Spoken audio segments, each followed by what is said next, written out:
Bonjour à tous, et merci d'être présents pour aborder une question complexe et souvent taboue. Comment une relation extra-conjugale pourrait-elle, paradoxalement, apporter de la chance tout en détruisant un couple? Nous parlons ici de la figure de la maîtresse, un rôle stigmatisé, parfois romantisé, mais rarement compris. L'infidélité brise des vies, mais certains y voient une forme de révélation ou de libération. Alors, où se trouve la vérité? Peut-on vraiment séparer le bien du mal dans ces situations? C'est ce que nous allons explorer ensemble. Partie 1: la chance illusoire. Commençons par définir ce qu'on entend par chance. Dans le contexte d'une relation, cela pourrait signifier un sentiment de renaissance pour un partenaire malheureux, une échappatoire à une routine ou à des conflits non résolus, une prise de conscience brutale pour le couple. Prenons des exemples. Pour le partenaire infidèle, la maîtresse devient un symbole de liberté, lui redonnant l'illusion de contrôler sa vie. Pour la maîtresse, elle peut se percevoir comme une sauveuse, offrant amour ou attention là où le couple a échoué. Pour le couple, la crise révèle des problèmes enterrés depuis des années. Mais attention, cette chance est souvent éphémère.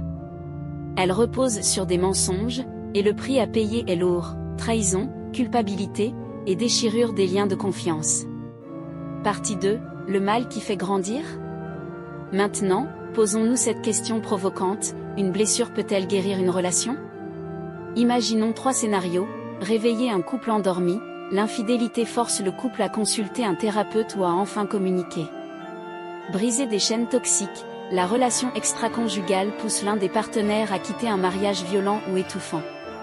La maîtresse comme miroir, elle révèle des besoins non assumés, désirs, ambitions, etc., poussant le couple à se réinventer.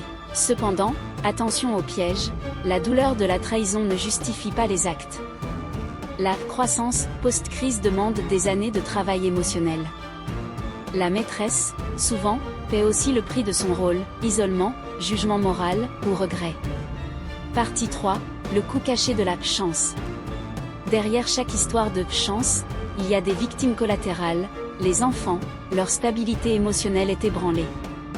L'estime de soi, la partenaire trompée peut développer une méfiance permanente. La maîtresse elle-même, son bonheur est souvent temporaire, car sa relation naît dans le secret et la honte.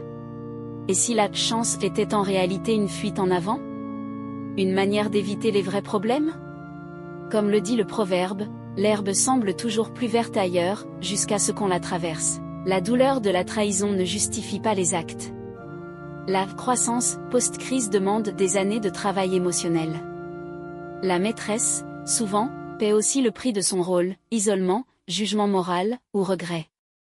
La véritable chance, en amour comme dans la vie, réside dans le courage d'être honnête, en osant quitter une relation qui ne fonctionne plus, en cherchant l'aide d'un professionnel plutôt qu'un refuge dans les bras d'un autre, en apprenant à s'écouter, même lorsque la vérité fait mal. Merci de votre attention. Réfléchissons ensemble, et si la chance, finalement, c'était de choisir la lumière plutôt que l'ombre?